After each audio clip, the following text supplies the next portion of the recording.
in Los Angeles. It's 9 o'clock in Denver. It's 10 o'clock in Chicago. In Newark, it's 4:42. And this is Phil Pepper and Harry Salt, bringing you the Salt and Pepper Report. The only news roundup brought to you without interruptions for commercials. A policy that will continue until we get a sponsor. In today's headlines, Welcome Wagon runs over newcomer. Good Humor Man slays 10. Pen Pal stabs pal with pen. Now for a look at what's happening in Washington, the dean of our Washington newsmen, Dean Washington. This is Booker T standing in for Dean today. Today, friends, there was a holdup at the Bank of America. Because of the government's freeze on money, the robber was allowed to take only the same amount as the last robbery.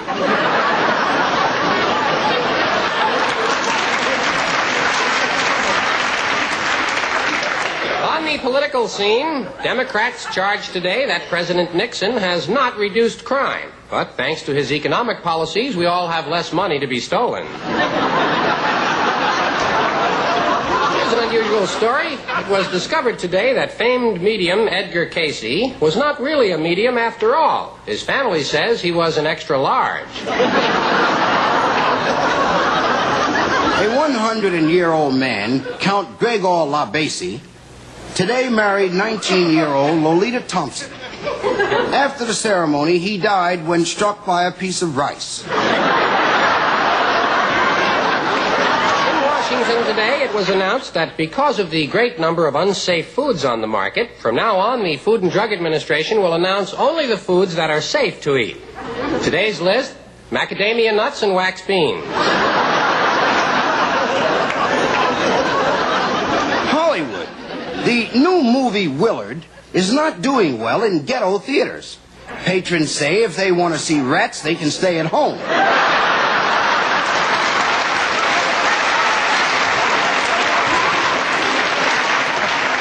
And now for the latest in sports, here's Biff Barf in the Spotlight Spotlight.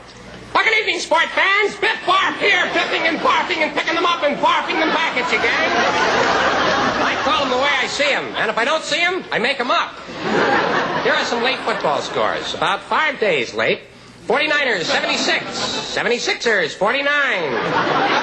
Miami of Ohio, 14. Palm Beach of Indiana, 7. Rice, 35. Macaroni, 2 for 29. We'd like to take a moment here to make a little salute to gutsy little Chuck Yabaronowitsky, the 98-pound tackle who yesterday played his first game against the Green Bay Packers. In lieu of flowers, his family requests, please send donations. Back to you, Biff. Well, one final sports story. The National Football League has officially banned the use of pep pills by players. Said the commissioner, getting up for the game is one thing, but staying up all week is ridiculous. We'll be back in just a moment after tonight's sports editorial. Yes, that's right. $2 on my girl Nancy in the third. Editorial. Hi, this is Eddie Torial here. Should off-track betting be allowed? Why not? It is this reporter's opinion it should be approved along with racing, lotteries, slot machines, bingo, and armed robbery. Anything less would be denying Americans of one of our most precious rights, the privilege of losing money. Thank you. That's our sports editorial. We recognize our obligation to present opposing views. We don't present them, but we recognize our obligation. If you disagree with this editorial, tough. Now for the latest in weather, here's Al Sleep. Hey, baby, what's happening? Hey, what you call your pasa? Al Sleep here, you hippy-dippy weather, man. With the hippy-dippy weather tonight, the weather word is mud. No one expected a mud storm. What happened was a dust storm came from the west and a rainstorm came from the Gulf, and bam, mud. Mud showers will taper off tonight, becoming a fine mud drizzle. And if temperatures dip below freezing, we'll have mud flurries tomorrow. Here's Here's the 5-day forecast. Monday, Tuesday, Wednesday, Thursday, Friday. At this time, I was going to show you the satellite picture of North America, but the satellite picture didn't come out. Somebody moved. Well, that just about wraps it up on 4 o'clock news. Friends, from San Clemente, this late report. There's news of an oil slick. The tide just came in, and the summer White House is now black. Beautiful!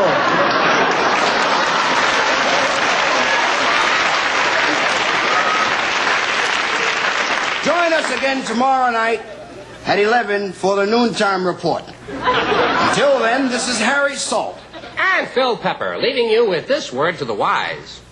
Even the sign on Broadway has quit smoking.